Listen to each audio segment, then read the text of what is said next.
I am Doug Keck, and welcome once again to the Catholic Sphere. You know, each week we tackle topics important to Catholics around the globe with a different host and a different focus. This week, our subject again is theology, the topic prudence. Is it just another name for doing what's best for me? That's the question. Today we'll be joined by EWTN's TV and radio host, the one and only Father Mitch Pacwa. He's with us from his live show set for Scripture and Tradition right here in Irondale, Alabama, EWTN Studios. We also have our good friend, the founder of the Magis Center and great host of Father Spitzer's Universe, Mr. Universe himself, Father Robert Spitzer. Great to have him. And he joins us from our studios in Orange County, California, out on the West Coast. Finally, we're joined by EWTN's, as always, Vice President of Theology, Colin Donovan. He is in our theology studio. Welcome, gentlemen. Great to have this team back together again, talking about important topics and ideas, especially here in the year 2024, especially as we might think about it in the sense of almost making prudential judgments in general, but certainly even in relation to things like the election. So, Colin, define prudence for us. Well, we start with what has been called by theologians and philosophers. It's the queen of virtues because it orders all the other virtues to man's proper end. And of course, for the Christian, that's God. God is our proper end. But for the area of politics, the proper end is the good of society. So prudence in electoral politics or making decisions about political questions is ordered to the good of society. And it's the ability to put together all the parts, to see, you know, to remember how things played out in previous situations and with previous decisions that we make, say, in our voting or in the policies and other things themselves, having sense of all of the circumstances of our own day and the questions that impinge upon it, having an understanding of the principles which the Church gives us for knowing guiding moral action, and then reasoning to proper decisions that can foresee a little bit into the future as far as human reason can do that and judge if I make this particular political choice, whether it's as a legislator to favor some policy or as a voter to vote for a candidate, what would be the likely outcome of my doing that, and what would be the obstacles to that favoring the good of society. So we always have the good of the society as opposed to our own personal good or our party or whatever else it may be, because we live in a society and we ought to love it and care for it as best we can. Right. Father Mitch, you also think sometimes they talk about prudence in the idea that it's dependent on the reasonable likelihood that something will succeed if you're investing into that. What do we do with Catholics, many people out there who say, you know, I have a pro-life conscience about these things, but I really don't want to step out in those things because they'll cause me difficulties in society. I might lose friends. So for a prudential judgment situation, I decide to stay quiet. A couple things that I would ask such a person would be, exactly what do you think will happen to you?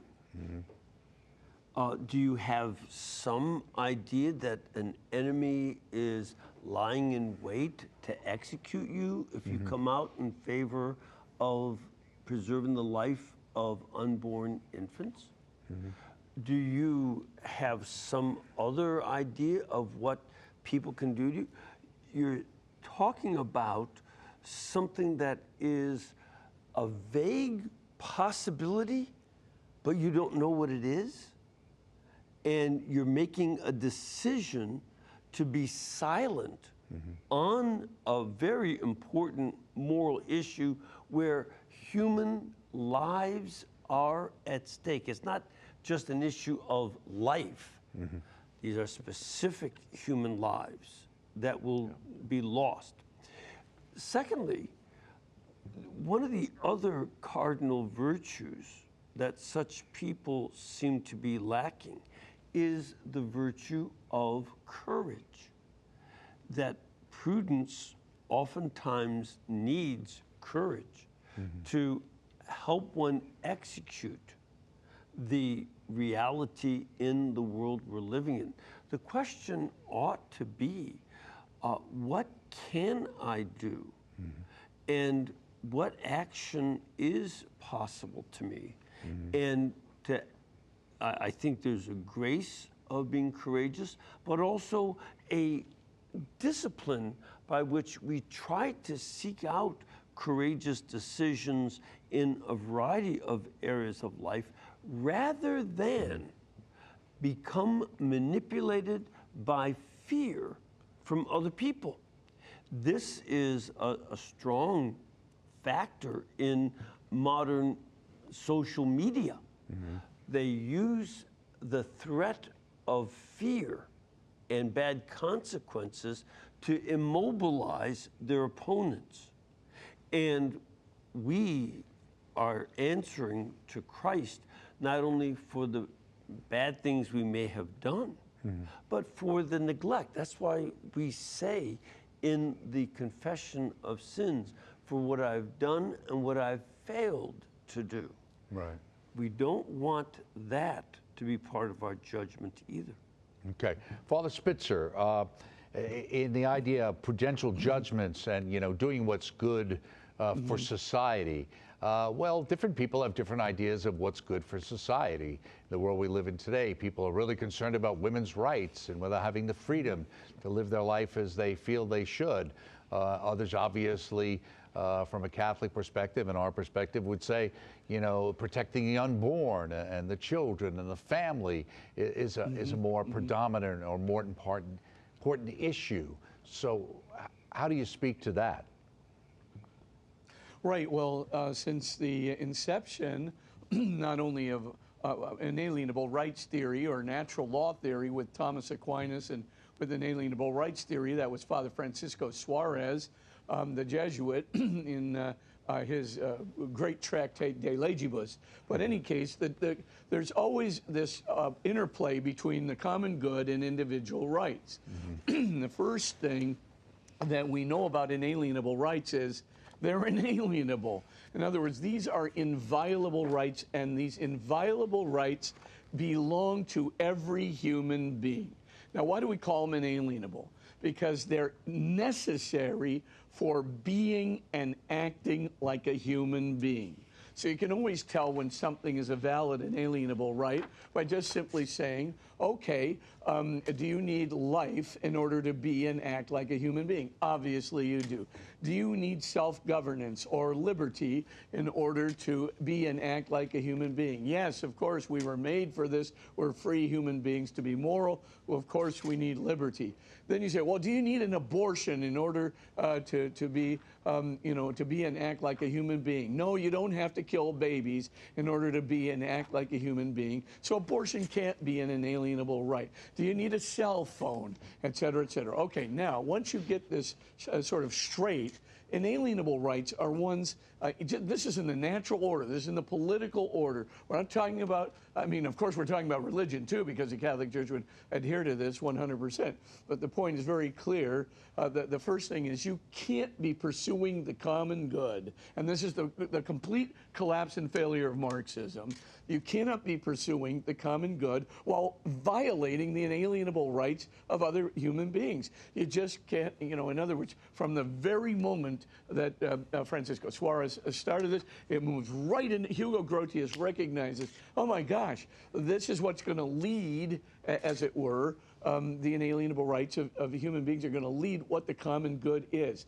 The first thing for the common good is to protect the intrinsic dignity and the inalienable rights of the individuals within the common society, within the society, the polis. So that's the very first thing. And Grotius, as I said, he's a father of international law. He puts it out there. What is, John Locke reading? Why, he's reading both Suarez and mostly Grotius. Then what's Jefferson reading? Where we get, as Colin just said earlier, this best natural law document ever. He's reading John Locke's second treatise on government and Hugo Grotius's document on international law. So all of these, this is baptized by secular society. You can't pursue the common good while violating the inalienable rights of others. This is the categorical failure of Marxism. They never recognized it. So can you pursue the common good while you are killing innocent preborn human beings? The answer is no. The answer is no from the Catholic Church's point of view, it's from the natural law point of view, and the whole history of natural law would say the violation of this inalienable right, is certainly not part of the common good, can never be tolerated as being an action toward the common good. Putting, of course, the Supreme Court tried to challenge whether or not a human being really did exist. Now we know that established by science that a human being is really there at the moment of conception, fertilization. We know that because a single-celled human being is going to be that one zygote will produce every single cell in that human body for the rest of that human being's life. And we've got a full human genome that is directing that. No question, that is a substantially whole human being as one single cell that will give rise to all those other cells. Once that's established, that human being has intrinsic dignity. That human being has inalienable rights. The common good first principle we got to do is no violation of inalienable rights. Once we, deal with that, now everything else we can talk about. Okay, how are we going to bring about best health care product we can, or how are we going to deal with immigration? How are we going to deal with all these other practical problems? That's a whole thing, but you can't deal with those problems by violating inalienable rights, and that's writ large in our whole constitutional system. You may wonder why. Why doesn't our Constitution talk about inalienable rights? Because they're self-evident. You don't need a polis, you don't need a state, you don't need a constitution to declare them into existence. So prudential judgment depends first and foremost on knowing the good. And what is the good? In the natural order, it's protecting the inalienable rights of every single human being within the polis, citizen or not. Now, Colin, one of the famous Catholic writers said, without the purification through prudence, it's impossible to be just, temperate, or courageous because our actions end up being marred by the passions, instinct, and other impulses. Well, some people would say, well, prudence is just another way of being a prude. You're not happy with too many people having a good time or enjoying themselves, or kind of the future, the way the church has been kind of hung up in the past, and now we're moving forward. And so you're using that as a way to be a bit of a Luddite and don't appreciate the new things that society is offering us. Well, I won't challenge whether I'm a Luddite or not, but that could be true. But in this particular case, no, not at all, because what we're, the basis of it, I think, as Father illustrated so well, the inalienableness of things means that there are central things that we can all agree on. We can't all agree, maybe that marijuana ought to be legal in a society. We've had that debate. We're having that debate, medical or otherwise. But that there are certain things that need to be done. These things are of common understanding. So it's not a question of being opposed to somebody else's exercise of their freedom, but being opposed to the exercise of freedom where it's exercised wrongly, such as having one's marijuana or one's alcoholic beverages and going out on the road and endangering the lives of other people and even potentially killing them. That now you've engaged with other people and cause ripples in the society, as it were, by what is an actually wrong use of freedom. So we can identify the wrong uses of freedom and say, maybe we're not going to forbid the use of alcohol or even marijuana, as some states have done. That's a political debate, whether that's a good or bad decision.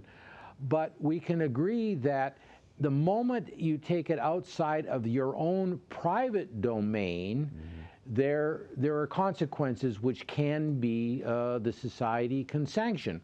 And this is a very good point in Thomas Aquinas, where he says that not everything that is morally wrong need be legally wrong, simply because the onus on society for policing all the moral weaknesses and faults of people would be just too great. We'd all lose our freedoms just to accomplish that end.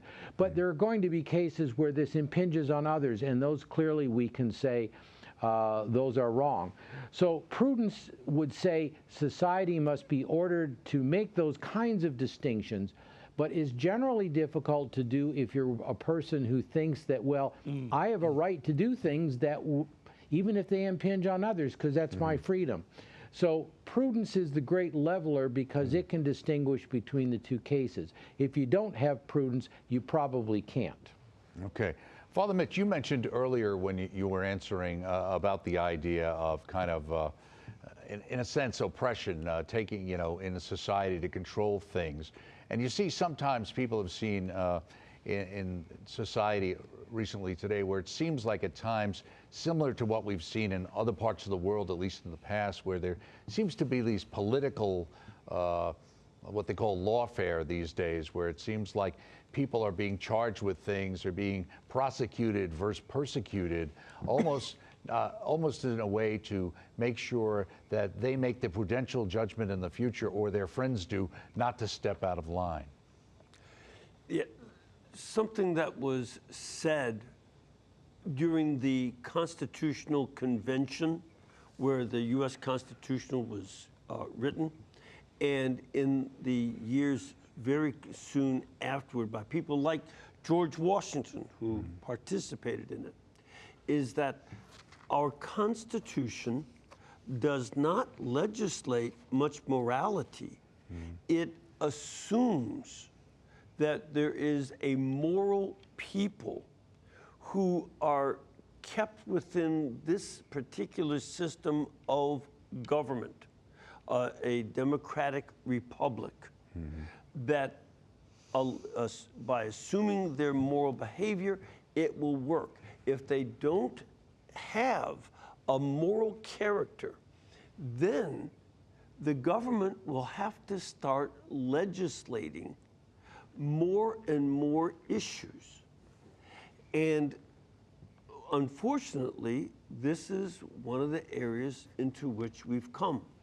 That as a lot of common morality has broken down, especially in the breakdown of families, so that the large number of divorces is now followed by the majority of children being born to unmarried parents, about 52%.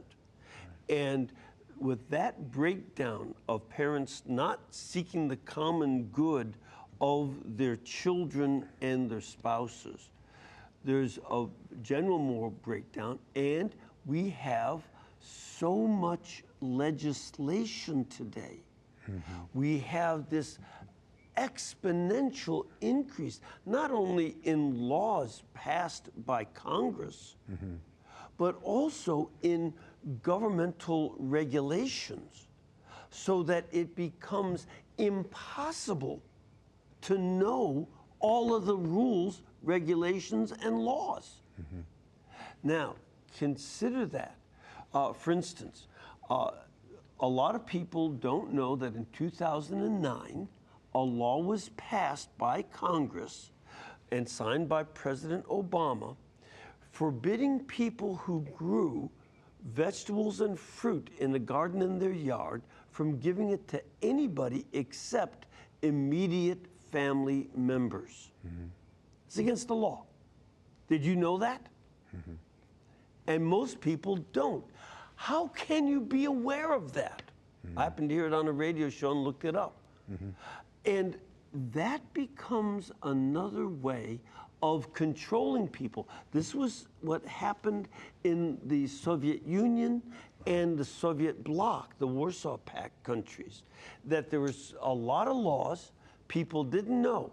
They let people do what they want until they wanted you for something else. Then they would get you. Everybody in Eastern Europe did black market money exchange. The government knew everybody did it. And if you got out of line with the party, they could arrest you. This is what happens when we have to increase the number of laws. You cannot know all the laws, and then you can't know whether and when you are going to be sued by the government, fined, imprisoned, taken to trial, and you lose a lot of money with your lawyers. This becomes a means of governmental control. And this is one of the points we have to watch for in seeking to maintain prudent decisions about moral and upright laws, but not overextending government power. Right. Father Spitzer, there's a quote here: exercising the virtue of prudence means identifying God as the greatest good and then making a plan to make your relationship with God central to everything you do in your daily life. So there's a connection there. Let me ask you, in light of that, and in light of our last program, we kind of talked about conscience and kind of the pro-life thing. I'm sure you deal with people many times who are totally convinced that abortion is murder in their conscience, but at the same time make a prudential judgment, as I said earlier to Father Mitch, in a way of saying, yes, but prudentially I can't force my opinion on anyone else. How do they balance those things? Well, of course, we are not forcing, the first thing is the description. We're not forcing our opinion on anybody else. What we're trying to do is enforce the inalienable rights of innocent human beings. And justice in society requires that all of us collectively seek justice. Now, Father Mitch just talked about, in that program on conscience, he talked about the idea of the silver rule. Do not do unto others what you would not have them do unto you. Don't do a harm to others that you don't want done to you. Avoiding unnecessary harm is clearly the first ethical principle upon which everything else stands. Now, it's ethical minimalism, to be sure, but nevertheless, it is the foundational principle. If you violate it, everything's going to collapse. Now, given all of this, what can we say then? We're not forcing our opinion on somebody else. We're trying to enforce the inalienable rights of the preborn. Just like you won't say that, somebody who was an abolitionist was trying to force his opinion on somebody. They were trying to get the nation collectively to recognize every one of you have a responsibility in justice, minimum justice, minimum ethics, to do no unnecessary harm to another human being. These individuals, African American individuals, they are human beings, and taking away their liberty and inalienable right, their self-governance, and making them the property, the chattel of others, is certainly intrinsically wrong. So the idea is to say, I tell them, listen, I'm not forcing you to listen to my conscience.